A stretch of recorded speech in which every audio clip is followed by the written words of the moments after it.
Bienvenue dans cette édition du journal sur FM Télévision, une édition consacrée à la rétrospective de la semaine. D'abord, cette nouvelle, le chef de l'État Félix Antoine Tshisekedi Tshilombo était devant le Parlement réuni en congrès pour s'adresser sur l'état de la nation face aux élus des deux chambres du Parlement. Félix Tshisekedi a réitéré son engagement à lutter pour l'organisation du scrutin dans le délai constitutionnel. Suivez ces propos recueillis par Elvis Meti.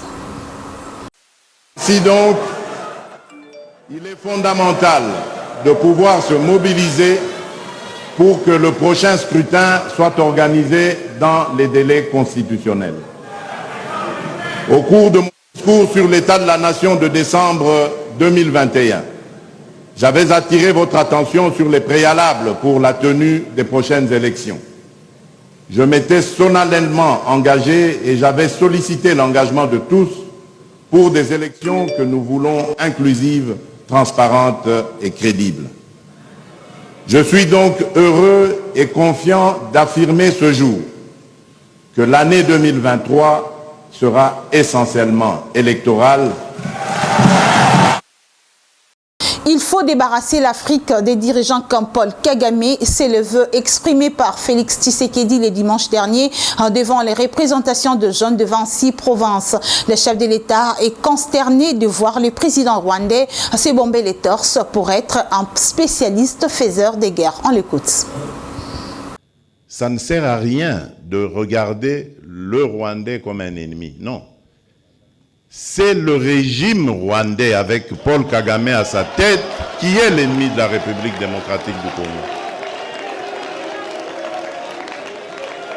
Les Rwandais et les Rwandaises sont nos frères et sœurs. Et d'ailleurs, ils ont besoin de notre aide parce qu'ils sont muselés. Ils ont besoin de notre aide pour se libérer. Ça n'a rien à voir avec ce que leurs dirigeants sont en train de leur imposer. Donc, ne les regardez pas comme des ennemis, mais comme des frères qui ont besoin de notre solidarité pour nous débarrasser et débarrasser l'Afrique de ce genre de dirigeants rétrogrades qui ramènent les méthodes des années 60 et des années 70. Alors qu'en Afrique, on avait décidé de mettre fin au bruit des armes. Et c'est à cause justement des dirigeants tels que Paul Kagame. Et il s'enorgueillit d'être un faiseur de guerre, un spécialiste dans la guerre. Il en est fier. Moi, à sa place, je me cacherais, j'aurais honte d'assumer le fait qu'on sème la mort et la désolation. C'est honteux. Et je dirais même diabolique. Autre chose à présent, les rideaux de pourparlers de Nairobi se sont refermés le mardi. Les facilitateurs, les mandataires du chef de l'État congolais et les délégués des groupes armés ont tous signé le communiqué final qui note, entre autres, l'intégration de ces groupes armés au programme de désarmement, démobilisation, relèvement communautaire pour la stabilité. Mais il y a un petit souci à ce sujet, nous dit Patrick Ngouo dans cet élément. Ce souci, ceux que les représentants des groupes armés ne veulent pas du coordonnateur du programme de désarmement, démobilisation, relèvement communautaire pour la stabilisation, Tommy Tamboué, pour son passé d'ex-chef de guerre proche du M23, groupe armé soutenu par le Rwanda et qui n'a pas pris part à ces assises pour n'avoir pas respecté les conclusions du sommet de Luanda, notamment son retrait des régions occupées dans le Nord Kivu. Pour sa part, le facilitateur du Nairobi 3, Uhuru Kenyatta, s'est engagé à porter à l'attention du chef de l'État des revendications d'intégration dans l'armée régulière congolaise des membres de groupes armés, ce qui est tout à fait contraire à l'esprit du PDDRCS. Dans cette séance destinée à la clôture des assises du 3e round de Nairobi, les délégués de groupes armés, de la société civile, des femmes victimes des violences sexuelles de l'Ituri, Nord Kivu, Sud Kivu, Maniema et Tanganyika, 225 au total, ont aussi décidé de la mise en place d'un groupe de travail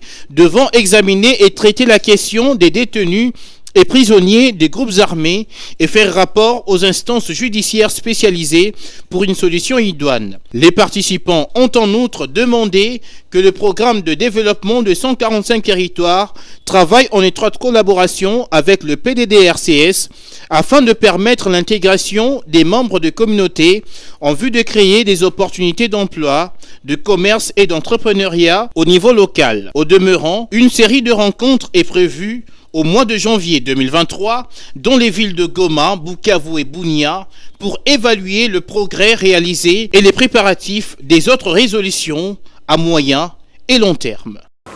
L'agression rwandaise, il en était également question à la 53e session du Forum parlementaire de la SADC qui s'est tenue en République démocratique du Congo. Ces assises ouvertes dans un contexte particulier marqué notamment par l'insécurité persistante dans le Kivu. Igor Sombo nous en dit plus. Prenant personnellement part à cette rencontre, le chef de l'État congolais Félix Tshisekedi condamne et dénonce l'agression injuste dont la République démocratique du Congo est victime de la part de son voisin. Appelons le pays membre de la communauté de développement des pays de l'Afrique australe SADC à continuer à soutenir la RDC. Le président en exercice de la SADC constate que depuis les dernières résolutions prises à Luanda, une accalmie s'observe sur les différents fronts avec le M23.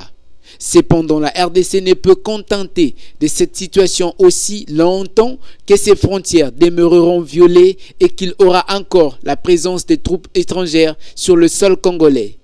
Pour le président de la SADC, son pays ne jure que sur la cessation définitive des hostilités et de l'envahissement de son territoire. Signalons que ces groupes armés, dont les groupes terroristes M23, appuyés par le Rwanda, s'adonnent injustement à des massacres et autres actes odieux constitutifs des crimes de guerre et des crimes contre l'humanité, signifiait Christophe Mbosso dans son discours devant ses pairs de la SADC.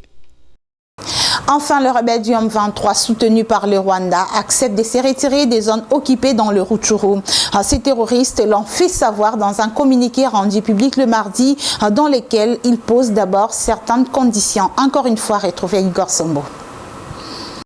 Le mouvement du 23 mars M23 a promis d'apporter son soutien aux efforts régionaux visant à instaurer une paix durable en RDC. Cependant, ces mouvements rebelles demandent de rencontrer les facilitateurs de l'EAC pour des discussions. Il réitère aussi sa demande de dialogue direct avec le gouvernement congolais avant de se retirer des zones occupées. Kinshasa refuse de discuter avec ces mouvements qu'il qualifie de terroristes tant qu'il ne s'est pas retiré de ses positions. Rappelons que le mois dernier, les chefs d'État de la sous-région réunis à Luanda ont ordonné au M23 de cesser le feu et de se retirer des zones conquises. Mais la date et l'heure fixée n'a pas été respectée par le M23. Signalons que c'est sous une forte pression militaire et diplomatique, les chefs d'État de la sous-région réunis à Luanda ont ordonné au M23 de cesser le feu et de se retirer des zones conquises. Mais la date et l'heure fixée n'avaient pas été prises en compte par les mouvements du M23. Signalons que c'est sous une forte pression militaire et diplomatique que les terroristes du M23 ont pris cette décision, alors qu'ils font l'objet de plusieurs messages de boycott et de désapprobation sur le plan national qu'international. Ces mouvements étaient d'ailleurs absents d'une nouvelle session de pourparlers entre les autorités congolaises et multiples groupes armés actifs dans l'est de la RDC qui s'est achevé mardi à Nairobi. Et le bilan de l'attaque de Kisiché s'est alourdi. On parle à présent de 272 personnes tuées par le rebelle du M23 soutenu par le Rwanda. Le gouvernement congolais qui tient à élucider les circonstances de ces massacres a déclenché une enquête qui s'étend jusqu'au plan de la justice internationale. C'est le porte-parole du gouvernement congolais qui l'a fait savoir lundi au cours du briefing de presse hebdomadaire. On suit le porte-parole dans cet extrait sélectionné par Rudi Nozei. Des instructions ont été données notamment pour ouvrir une enquête judiciaire. Au moment où je vous parle, la ministre d'État, ministre de la Justice, a donné injonction au procureur général pour qu'un dossier soit ouvert et donc il y a une enquête qui a déjà été ouverte. La ministre de la Justice qui séjourne aux Pays-Bas à La Haye rencontrera demain les procureurs parce qu'il demandera aussi à ce niveau-là l'ouverture d'une enquête pour que toute la lumière puisse être faite sur ces sujets. Aujourd'hui, c'est le jour où se termine aussi les deuils nationaux qui avaient été décrétés par le président de la République pour que toute la nation puisse être compatissons avec les familles de personnes qui ont été touchées, qui ont disparu. Et c'est aussi le jour où il y a eu cet téléthon qui a permis de mobiliser à peu près 22 milliards de francs congolais ce matin pour appuyer les compatriotes qui sont touchés par des situations de catastrophe et des situations de déplacement dues justement à cause causées par ces violences. C'est une campagne qui va se dérouler sur 2 mois et nous allons nous assurer que les Congolais qui ont la possibilité de contribuer puissent contribuer à ce que nous puissions aider les compatriotes qui ont été touchés. L'agression rwandaise des milliers de fidèles catholiques étaient dans le rue sur les différentes villes du pays pour dire non à la balkanisation de la RDC. À Kinshasa comme en province, il n'y avait qu'une seule messe à 6 heures. C'est juste après cette messe que la marche a démarré. C'est un reportage d'Enoch Mafouka.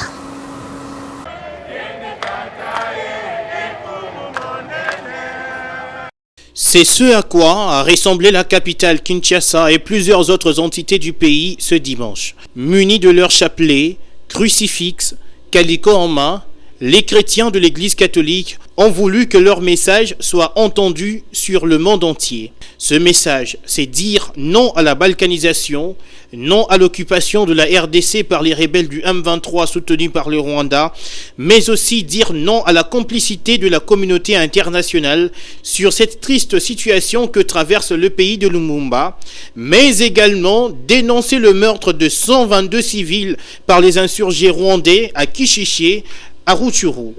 Après cette marche qui a connu plusieurs points de départ et points de chute, les prélats catholiques ont exigé à ce que la RDC quitte l'Organisation internationale de la francophonie qui a reconduit à la tête de son secrétariat général une Rwandaise qui d'ailleurs avait tenu des propos méprisants vis-à-vis de la RDC. Pendant ce temps, les rebelles rwandais sous couvert du M23 maintiennent leur position dans le Rutshuru au Nord Kivu, bien que les lignes de front sont silencieuses depuis quelques jours.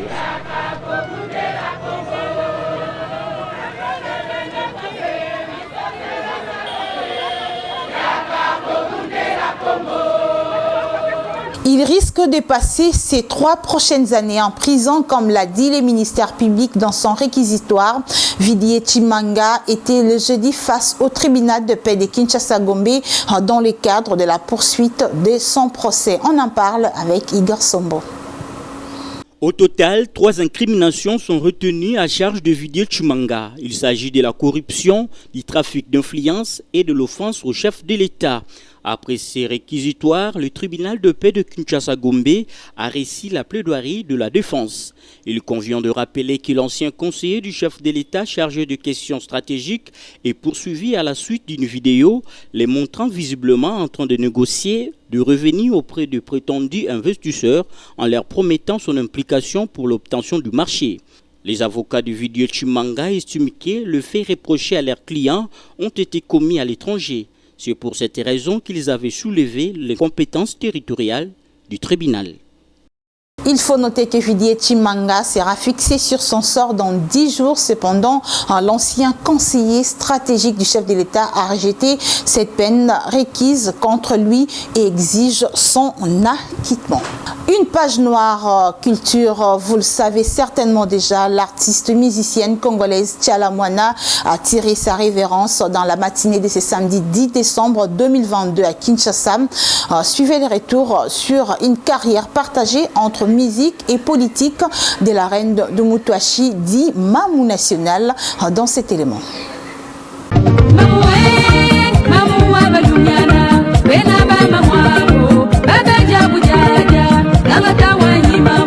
Elle a marqué son ton avec son style de musique, le Mutwashi. La chanteuse Tchala Moana était célèbre pour avoir modernisé et donné ses lettres de noblesse au folklore du peuple Luba, le Mutwashi, dont l'origine remonte probablement au Moyen-Âge. La reine de Mutwashi, la native des Kananga, laisse dans sa discographie des mélodies inoubliables dont les mémoires édifiantes pour le plus grand nombre de ses productions musicales, à savoir Mbanda Matière, Kami, Nassi Nabali et Mpokolo. La divine antidote, Munanga et Bidoya, The Best of Tchala Moana, Yombo et la Kontambwe, Mutwashi, Kachawaya, Pikapende, Malou, Malu katonda bakole kutonda nkumba kutonda nibalela kutonda ntonto jiwanyinga la pankati ujika ine malu ele mulumulwe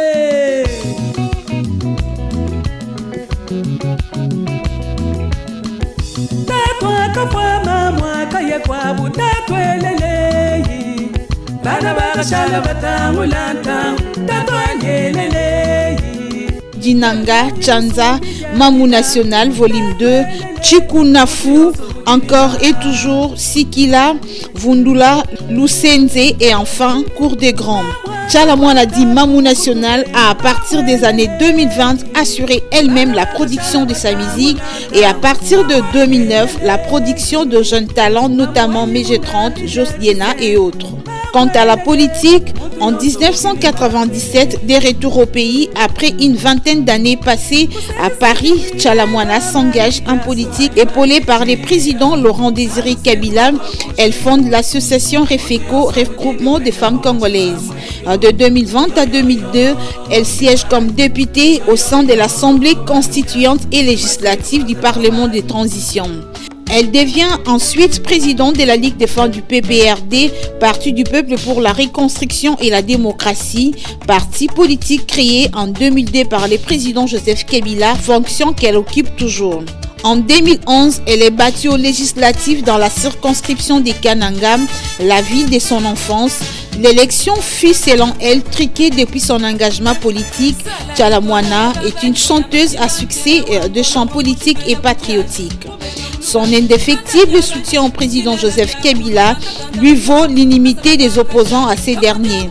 En raison du boycott politique de ses concerts, sa dernière production scénique à Paris date de 2010.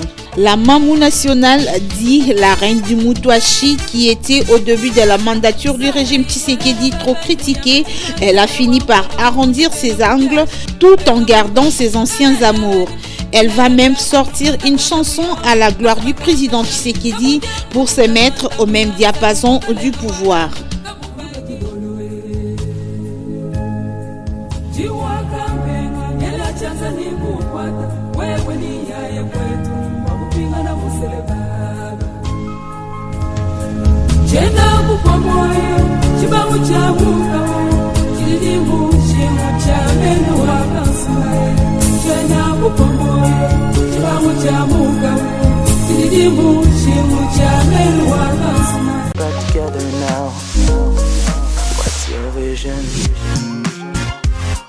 On va poursuivre ce journal comme annoncé avec notre invité qui est ici sur ces plateaux. Il s'agit de M. Imbungu Mutombo Wilbrod. Il est expert en sciences du travail et également représentant syndical des travailleurs de la Société des génies civils Afritech, dont les agents réclament 11 mois d'arriérés de salaire, mais également leur décompte final qui jusqu'à ce jour demeure lettre morte. Bonsoir messieurs. Bonsoir madame. Bienvenue sur notre plateau. Comme je l'ai dit, vous êtes représentant des travailleurs de la société Afritech. Où en êtes-vous déjà avec les négociations avec l'employeur par rapport à la situation?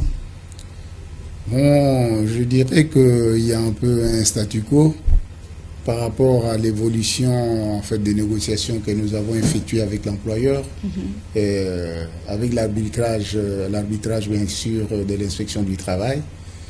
Qu'à cela ne tienne, nous savons que rien n'est perdu parce que l'employeur a avancé une date butoir au plus tard le 31 décembre. Oui. Il devrait apurer les litiges qui concernent les travailleurs de l'Afritech.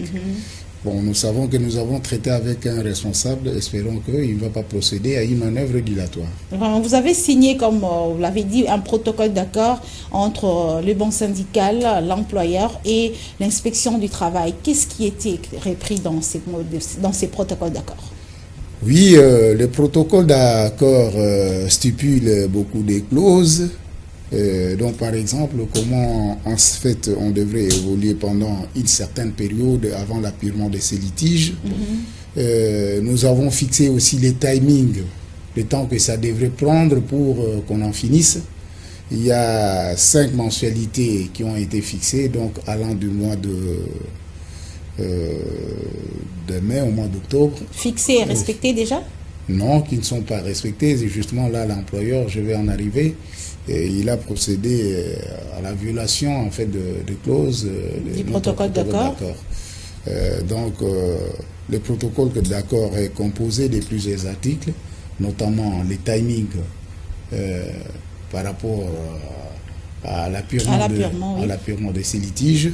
Et il y a également aussi les respects mutuels qu'on doit se projeter entre parties, et l'interdiction formelle d'aller encore en justice parce qu'il s'agit d'un arrangement à l'amiable. Okay. Donc c'est ça l'objet principal de ces protocoles, c'est l'arrangement à l'amiable, l'atterrissage en douceur pour qu'il y ait la paix sociale au sein de l'entreprise. Et ces protocoles qui a fixé encore l'échéance du 31 décembre, ou encore ça c'est encore une autre négociation à part, parce que vous avez dit, on avait fixé d'abord le paiement à l'amiable et mensuellement, allant du mois de juin au mois d'octobre, il n'a pas respecté, et c'est ce même protocole qui avait encore fixé l'échéance, ou c'est l'employeur qui a proposé encore une fois? Oui, madame, vous avez raison. Là, l'employeur a sollicité une mesure de clémence auprès de l'inspection du travail. Okay. Et vous voyez que l'inspection du travail, c'est l'église au milieu du village. Il ne pouvait pas rejeter, il est là pour récolter les avis des parties et au besoin accepter, écouter les uns des autres pour qu'il y ait un atterrissage en douceur, comme je le disais. C'est comme ça que la date butoir du 31, au plus tard le 31 décembre, leur a été accordée. Parce que, bon, c'est une mesure de clémence et nous pensons que c'est lui qui devrait réunir le moyen. S'il a trouvé qu'il avait une difficulté pour ne pas apurer tel que les stipule les protocoles d'accord, et c'est comme ça qu'il est allé jusqu'on lui a accordé cette mesure de clémence d'aller jusqu'au 31 décembre. Et cette échéance du 31 décembre promet ou encore une liard d'espoir n'est pas encore dessinée, on voit encore échéance et en échéance. Pendant ces temps, les travailleurs sont en train de pleurer et souffrir parce que ce sont des gens qui ont des familles également, il faut le dire. Oui, c'est la grande question que nous nous posons, vous et moi. Il a fixé une date butoir et maintenant il ne reste que tout au plus 2 semaines pour qu'on arrive à cette date-là. Mais raison pour laquelle nous nous disons qu'il faudra un cri d'alarme de manière à ce que l'employeur se ressaisisse, qu'il revienne au bon sentiment et pour qu'il arrive à respecter le protocole d'accord et surtout la mesure de clémence qui lui a été accordée par l'inspection du travail. Donc d'ici là, de s'appliquer pour apurer ces litiges. Vraiment, est-ce que tous les travailleurs sont avec vous? Est-ce qu'ils soutiennent cette démarche que vous faites? Vous êtes tout le temps l'inspection du travail, vous signez des protocoles d'accord, vous êtes à tout moment avec l'employeur. Est-ce que tous les travailleurs sont derrière vous? Ils soutiennent cette démarche? Oui, madame, je dirais que oui. Les travailleurs, dans l'ensemble, sont avec nous. Et pour preuve, je vous ai dit ils ont touché l'acte de bonne foi. Tout le monde avait touché. Oui, qui est le résultat à fait de ce protocole d'accord. Exactement. Et puis, il y a eu un paiement partiel que le même travailleur avait touché. C'est les résultats de ces protocoles d'accord. Donc, la délégation et de la représentation des travailleurs a bien travaillé et maintenant, quitte à l'employeur d'honorer sa parole. Donc, si vous me posez la question de savoir s'ils sont avec nous, j'ai dit oui, ils sont avec nous. Mais imaginez-vous, je sais que je dois vous dire, madame, les exceptions ne manquent pas. Dans un groupe, dans une masse, comme celle-là, un nombre de travailleurs de plus de 300 agents. Ne pensez pas que tout le monde va marcher avec vous parce que l'employeur aussi tire la couverture de son côté. Les traîtres ne manquent pas. Et les gens qui sont, par exemple, utilisés, facilement manipulables, ils ne manquent pas. Mais néanmoins, la majorité est avec nous. Même ceux-là, même les traîtres, ils n'arrivent pas à se prononcer officiellement. Ils ne le disent pas à haute voix. Mais nous savons qu'il y a des traîtres, nous les dénichons. Et quand nous échangeons, quand nous faisons la restitution, quand il y a assemblée générale, on sait sentir que celui-là a été, par exemple, mandaté ou la question qu'il pose, c'est une question qui ne vient pas de lui. Donc c'est là que nous décelons les traîtres. C'est un travail, nous sommes habitués à ça. Vraiment, et nous continuons la lutte et nous n'allons pas lâcher prise. Vraiment, 11 mois d'arriéré, c'est vraiment beaucoup beaucoup. Comment est-ce que ça s'est passé? Est-ce que l'employeur avait annoncé, avait déclaré la faillite à l'entreprise? Ou encore, comment appuyer ces 11 mois d'arriéré-là? Ça s'est passé comment? C'était successivement ou il y avait 2 mois, des fois on vous donne l'argent, des fois on saute, on donne, on saute. Comment est-ce que vous avez accumulé tous ces 11 mois d'arriéré? Madame, là, je dirais, bon, je vais répondre à cette question de manière générale, pas seulement pour le compte de l'Afritec. Moi, je crois que quand ça arrive comme ça, on arrive à cumuler des arriérés de salaire, c'est d'abord la mauvaise foi de l'employeur si l'entreprise fonctionne au bon rythme. Afritec, par exemple, qui a gagné beaucoup de marchés, moi, je parlais de la mauvaise foi. Parce que les travailleurs ont accumulé 11 mois consécutivement sans être payés. Et c'est signe de, bon, permettez-moi les termes, de mauvaise gestion. Parce que quand les travailleurs ont rendu leur service, ce sont des services qu'ils ont vendus, parlons en termes de vente, ils ont vendu leur service, les loyaux services à l'entreprise. Mais l'agent, le travailleur, n'a pas à attendre, il n'a pas raison, donc il n'a pas à chercher si vous avez encaissé l'argent ou pas, ou si vous avez réservé l'argent, mais lui il voit les services qu'il rend, et dans les contrats au finish, à la fin du mois, il doit toucher son salaire. C'est ce que dit le contrat, c'est une convention et qui est verbale ou écrite, mais qu'on doit respecter scrupuleusement. Voilà, donc je crois que c'est de la mauvaise foi pour avoir arrivé à accumuler 11 mois de salaire pour que les gens ne soient pas payés. Parmi les raisons, qu'est-ce que votre employeur... Et la médiation aussi peut-être. La médiation. Et parmi les raisons de ces arriérés de salaire, qu'est-ce que l'employeur dit? Ses clients ne payent pas ou quoi? Oui, dans le pourparler, il avait avancé une raison que nous jugeons un peu, bon, nous acceptons, mais que nous jugeons un peu aléatoire. Donc, parce que il a bénéficié en fait de la dotation de 100 jours. De ceux qui ont bénéficié des projets de 100 jours. Et pour les dirigeants d'Afritec, donc l'État congolais n'avait pas encore payé, apuré la dette, alors que quand nous avons vérifié, parce que nous nous sommes impliqués quand même pour que nous sachions où sont les ressources qui peuvent... Donc c'est vraiment une entreprise partenaire de l'État congolais? Oui, oui, partenaire de l'État congolais. Alors nous avons compris que l'État congolais s'était déjà acquitté à son devoir, à son solde, et avait payé, un pourcentage assez élevé, donc ce qui était resté, et ça ne pouvait pas faire une raison à telle enseigne que les travailleurs ne soient pas payés. Mais nous sommes quand même impliqués pour lancer un cri d'alarme auprès de l'État congolais, de manière à ce que si on peut appuyer cette dette, pour qu'on puisse comprendre si réellement c'est ça qui reste pour qu'on paye les agents. Et nous avons écrit aux autorités et qui ont prêté aussi l'oreille attentive à notre demande. Donc là, je dis, ils ont eu des marchés et ils ont été payés. Donc ce n'est pas une raison pour que les travailleurs ne soient pas payés. Vraiment, tout en évitant d'être pessimiste, on reste objectif. Qu'est-ce que vous pouvez dire aux agents qui sont à la maison en train d'attendre cette échéance du 31 décembre 2022? Ça, c'est leur dernier espoir. Oui, les agents doivent garder espoir. Comme on dit, l'espoir fait vivre. Et puis, c'est un appel pathétique que nous lançons à l'employeur, d'avoir la bonne foi en fait de s'acquitter de ces litiges, parce que c'est un problème qui est social, un problème qui touche pratiquement les familles, plusieurs familles. Et je ne vois pas comment est-ce qu'on peut continuer à être trop dur, assez dur à ne pas payer, et que là où on a introduit en fait des demandes pour que qu'on puisse avoir les ressources financières, nous pensons qu'ils seront servis, et avec le cri que nous sommes en train de lancer aux autorités qui nous suivent sur ce plateau, et auprès de qui nous avons écrit et que nous avons aussi réservé des ampliations.